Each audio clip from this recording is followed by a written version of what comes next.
ದುರ್ಗಾ ದುರ್ಗಾ ಎಚ್ಚರ. ಗೆರೆ ಗೆರೆ ಅಳಿಸುವ ಮುನ್ನ ಆತ್ಮ ನಿನ್ನ ದೇಹ ಮರುಪ್ರವೇಶ ಬರಲೇಬೇಕು, ಬರಲೇಬೇಕು. ಇಲ್ಲ ಘೋರ ಪರಿಣಾಮ. ದುರ್ಗಾ ಎಚ್ಚರ, ಘೋರ ಪರಿಣಾಮ. ಅರ್ಥ ಆಯ್ತಪ್ಪ. ಆ ಚಿನ್ನದ ಬೆಳಕನ್ನೇ ನಾನು ಹಿಂಬಾಲಿಸ್ಕೊಂಡು ಹೋಗ್ಬೇಕಲ್ವಾ? ಅಲ್ಲಿ ನಮ್ಮ ಅಕ್ಕ ಇರ್ತಾಳೆ. ಈ ರೇಖೆ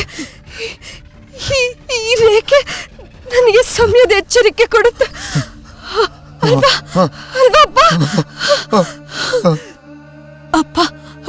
ಆದ್ರೆ ಅಕ್ಕನ್ನ ಹೇಗ್ ಕಂಡಿಡಿಯೋದಪ್ಪ? ಎರಡು ಮಡಿಕೆ, ಒಂದು ಅಂಬಿಕಾ. ಒಂದನ್ನು ಮುಟ್ಟಿದಾಗ ಅನುಭವ, ಆತ್ಮಕ್ಕೆ ಅನುಭವ. ಸೂರ್ಯ ಮಿನುಗು, ಅದೇ ಅಂಬಿಕಾ. ಒಂದನ್ನು ಮಾತ್ರ ಮುಟ್ಟಬೇಕು, ಇನ್ನೊಂದು ಮುಟ್ಟಬಾರ್ದು. ಸಲ್ಲದು, ನಡೆಯದು, ಪ್ರಯತ್ನ ಸಲ್ಲದು. ಅರ್ಥ ಆಯ್ತಪ್ಪ. ದೀಪ ಪ್ರಾಣ ರಕ್ಷಣೆ. ನಾನು ಕಾವಲು.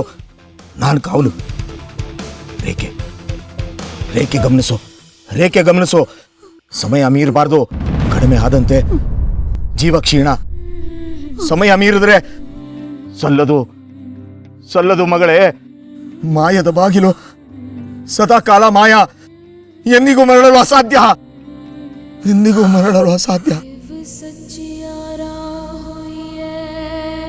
ದುರ್ಗಾ.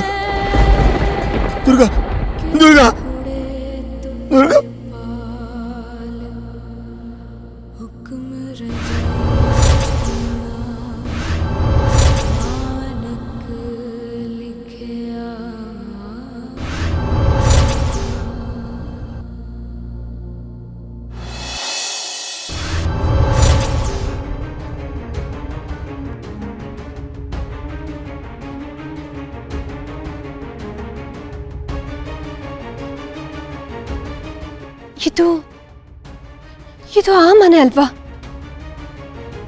ಸುಟ್ಟೋಗಿರೋ ಮನೆ. ನಾನು ಇಲ್ಲಿಗೆ ಹೇಗೆ ಬಂದೆ? ಯಾಕೆ ಬಂದೆ ನಾನು ಇಲ್ಲಿಗೆ?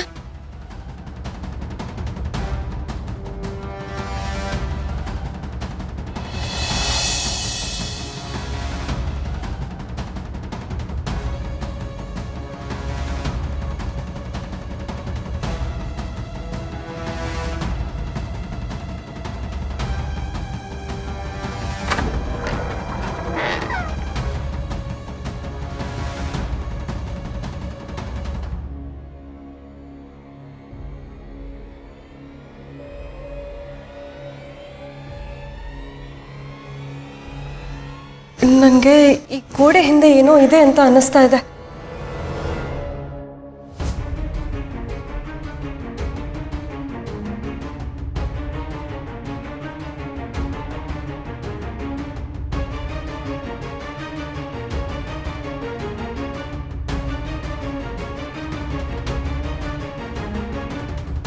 ಈ ಸುಟ್ಟೋಗಿರೋ ವಾಸನೆ, ಈ ಗೋಡೆ, ಇದೆಲ್ಲ ನೆನಪಾಗ್ತಿದೆ. ಅಕ್ಕ ಅವತ್ತು ಹೇಳಿದ್ದು, ಈ ಗೋಡೆ ಹಿಂದೆ ಏನೋ ಇದೆ ಅಂತ ಅಕ್ಕ ಹೇಳಿದ್ಲು. ಈ ಗೋಡೆ ಹಿಂದೆ ಏನೋ ಇದೆ.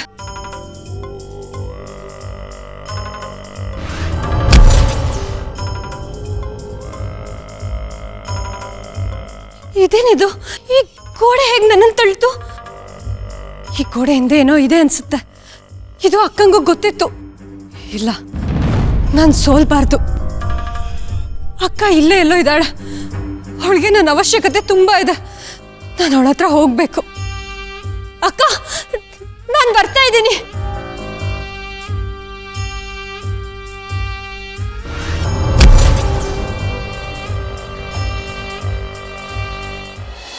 ಅಮ್ಮ, ಆ ದುರ್ಗಾಗೆ ಎಷ್ಟು ಧೈರ್ಯ ಅಮ್ಮ! ಸುಟ್ಟು ಹೋಗಿರೋ ಆ ಹಳೆ ಮನೆಗೆ ಹೋಗಿ ಅಂಬಿಕನ ಆತ್ಮನ ಹುಡುಕೋದಕ್ಕೆ ಪ್ರಯತ್ನ ಪಡ್ತಾ ಇದ್ದಾಳೆ. ಅವಳನ್ನ ನಾವು ಈಗಲೇ ತಡಿಲಿಲ್ಲ ಅಂದ್ರೆ ನಮ್ಗೆ ತೊಂದರೆ ಆಗೋದಿಲ್ವಾ ಅಮ್ಮ? ದುರ್ಗಾ ಈಗ ಭಯಾನಕ ಕಾಡಲ್ಲಿ ದಾರಿ ತಪ್ಪಿದ ಮಗುವಿನಂತಿದ್ದಾಳೆ. ಅವಳಿಗೆ ಎಲ್ಲಿಗೆ ಹೋಗ್ಬೇಕು, ಏನ್ ಮಾಡ್ಬೇಕು ಅಂತ ಯಾವುದು ತಿಳಿಯೋದಿಲ್ಲ. ಒಂದು ವೇಳೆ ಅವಳು ಆ ಮನೆ ಒಳಗ್ ಹೋದ್ರು ಅಲ್ಲಿರೋ 2 ರಹಸ್ಯ ಬಾಗಿಲುಗಳು ಅವಳಿಗೆ ದುಸ್ವಪ್ನದ ತರ ಕಾಡುತ್ತವೆ. ಆ ಬಾಗಿಲನ್ನ ದಾಟೋದು ಅವಳಿಂದ ಸಾಧ್ಯ ಇಲ್ಲ. ಅಲ್ಲಮ್ಮ, ಅಕಸ್ಮಾತ್ ಅಲ್ಲಿ ಅಂಬಿಕಾ ಸಿಕ್ಬಿಟ್ರೆ?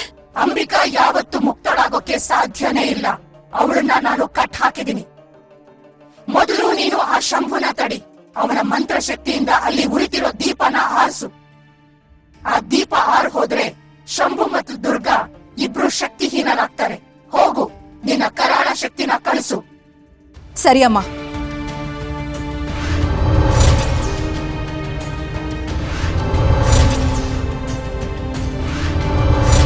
ಸರ್ವಮಂಗಲ ಮಾಂಗಲ್ಯೆ ಶಿವೆ ಸರ್ವಾರ್ಥ ಸಾಧಿಕೆ ಶರಣ್ಯೆ ತ್ರ್ಯಂಬಕೆ ಗೌರಿ ನಾರಾಯಣಿ ನಮಸ್ತೆ. ಇದೇನಿದು?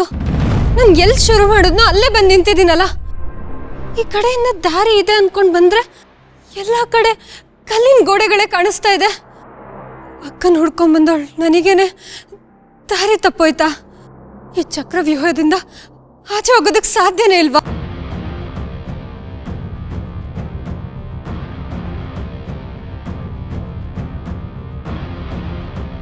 ಛೇ, ನಾನು ಮತ್ತೆ ಇಲ್ಲಿಗೆ ಬಂದಿದ್ದೀನಿ. ಈ ಚಕ್ರವ್ಯೂಹಕ್ಕೆ ಕೊನೆನೇ ಇಲ್ಲ ಅನ್ಸುತ್ತೆ. ಹಾಗಾದ್ರೆ ನಮ್ಮ ಅಕ್ಕನ ಹುಡ್ಕೋಕೆ ಆಗಲ್ವಾ? ಅಕ್ಕನ ಹೇಗೆ ಹುಡುಕ್ಲಿ ನಾನು?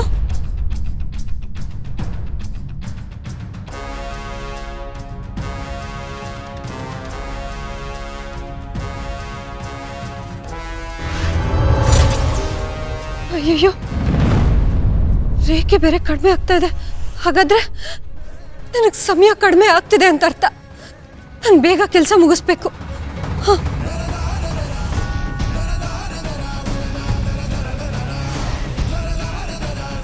ಛೇ, ಹಚ್ಚಿಟ್ಟಿರೋ ದೀಪನ ಆರ್ಸೋದಕ್ಕೆ ಆ ಶಂಭು ಬಿಡ್ತಿಲ್ಲ. ಇವಳನ್ನ ಕಾಪಾಡ್ಕೊಳ್ತೀನಿ ಅಂತ ಪಾಪ ನಂಬಿದಾನೆ.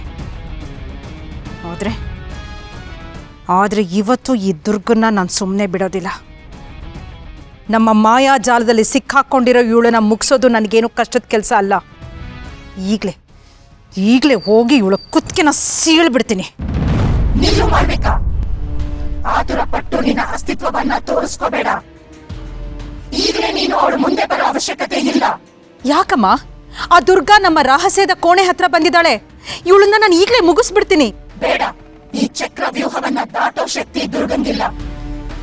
ಇವಳು ಎಷ್ಟೇ ಓಡಿದ್ರು, ಎಷ್ಟೇ ಹೋರಾಟ ಮಾಡಿದ್ರು ಸುತ್ತಿ ಸುತ್ತಿ ಮತ್ತೆ ಇಲ್ಲೇ ಬರ್ತಾಳೆ. ಇವಳಿಗೆ ಯಾವ ದಾರಿ ಸರಿ, ಯಾವ ದಾರಿ ತಪ್ಪು ಅಂತ ಗೊತ್ತಾಗೋದೇ ಇಲ್ಲ. ಅಂಬಿಕಾಳನ್ನ ತಲುಪೋ ಮೊದಲೇ ಇವಳು ದಣದು ಹೋಗ್ಬೇಕು. ಇವಳಿಗೆ ಅಂತ ಕಾಯ್ತಿರೋ ದೀಪ ಆರೋಗ್ಬೇಕು. ಇವಳು ಈ ಕಡೆ ಶವನು ಅಲ್ಲದೆ ಆ ಕಡೆ ಬದುಕೋಕ್ಕೂ ಆಗದೆ ಒದ್ದಾಡ್ಬೇಕು. ಈ ಚಕ್ರವ್ಯೂಹನೇ ಇವಳಿಗೆ ದೊಡ್ಡ ಶಿಕ್ಷೆ. ಸುಮ್ನೆ ಮರೆಯಲ್ಲಿ ನಿಂತು ಅವಳ ಪರದಾಟನ ನೋಡಿ ಸಂಭ್ರಮಿಸು.